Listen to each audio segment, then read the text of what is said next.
Hey guys, welcome back to another tutorial. So this week we are going to be renovating my kitchen chairs. There's 8 of them, they're scratched up, and a few of the seats are torn. So let's get started on renovating it. So first off, I just started by removing the seat off the chair, and I collected all the hardware and I put it in a Ziploc bag and saved it for later.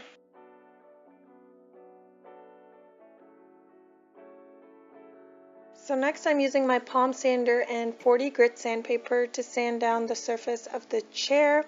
So I'm just lightly sanding the surface of the chairs here. I'm not sanding to remove the entire old stain, just scruffing up the surface a little bit. So the stain I'm going to be using today is a stain and polyurethane mix, and the color is Espresso and it's a gloss finish. So I'm just using a quality bristle brush here to apply the stain on the chair, and you want to make sure to go with the grain of the wood when you apply it.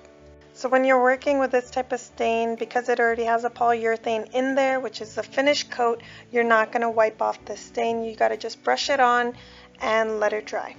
So if I had used a regular stain without the polyurethane mixed in there, I would have had to sand down the entire old stain off of the chairs and strip the entire old stain before I could apply the new stain.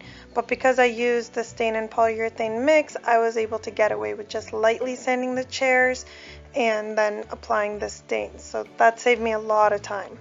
So the next day after the first coat of stain has dried, I didn't actually do a second coat. I put very little stain on the brush. It was almost actually really dry, and I'm just going over those areas where the red stain was seeping through, and I just did light coverage on top of it. So it's not like a full second coat, but I did go over those areas where you could see a little bit of the old stain. So I forgot to show this step here, but after this stain had dried, the chairs still felt really rough to me. They didn't have that smooth finish that polyurethane usually gives to furniture. So I went ahead and did one coat of polyurethane on its own, and I did a gloss finish. And after I did that coat, I allowed it 4 hours to dry, and the chairs felt really smooth and nice on the hands. So yeah, I did do that one coat, but I just forgot to show it. So now that I'm all done with the chairs, I'm going to move on to the cushions. And you're going to start by removing the old fabric. So to do this, I use my flathead screwdriver and pliers that I have in the house. If you want to get real fancy about it, you can actually go and buy staple, like a staple remover or cutter, but I just use whatever I have in the house. So I just wedged the flathead screwdriver in between, like underneath each of the staples, and then I just pop it out, and then I use my pliers to actually physically pull and yank the staples out.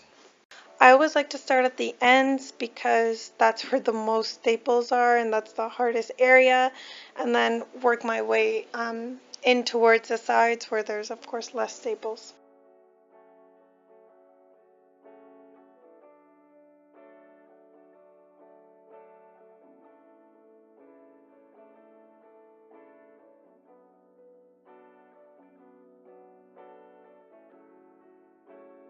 So next I use polyester batting, and I cut 2 sheets of this out to the size of the cushion, and I'm going to lay it on top of the cushion, turn it over, and staple this polyester batting down to the cushion.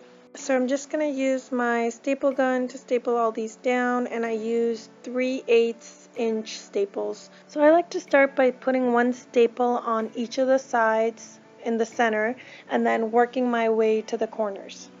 So while I'm stapling the batting, I'm also going along and just cutting off all the excess batting that's there, because you want to get rid of all this bulkiness. So you don't want extra fabric or batting there unnecessarily, because when you go to put this seat cushion back on top of your chair, if it's too bulky at the bottom, it's going to leave a gap between the cushion and the seat. So you don't want that. So make sure you trim off any excess fabric or filling.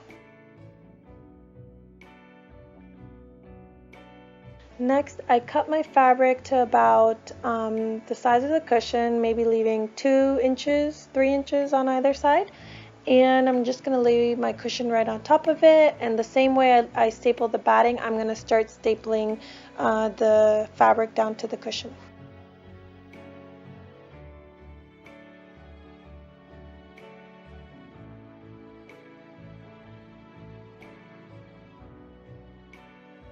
So when you get to the edge, I like to pull small sections of the fabric in at a time. I make these small little triangle style shapes and I just keep stapling them one on top of the other.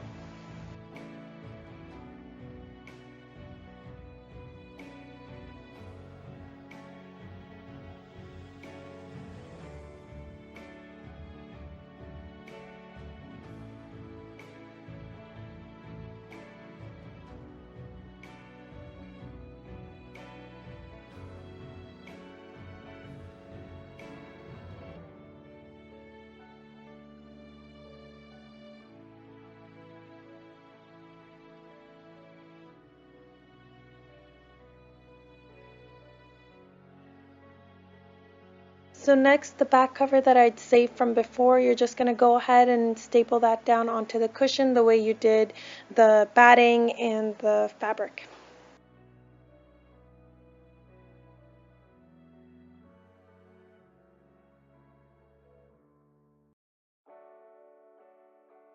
And that's it. This is how the cushion looks when it's flipped over. It turned out really nice and it actually was pretty simple.